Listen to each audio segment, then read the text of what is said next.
Definitely didn't have such a huge jump hopping down the first time. Okay. So you can see that they're making some repairs on the roof right now.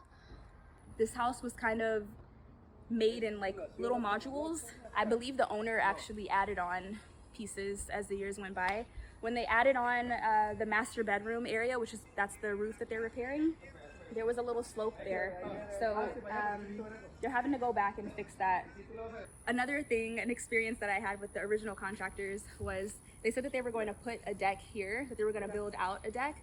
And then halfway through the project, they said that the price of wood had gone up and that it was no longer in the budget. So from my understanding, you know, and what we agreed upon was they were going to have a deck. So that's what I was expecting. And then it came as a surprise when they were like, we're actually not going to do the deck. We're just going to do these stairs because the price of wood has gone up. So lesson there for me was just making sure that literally everything's in writing.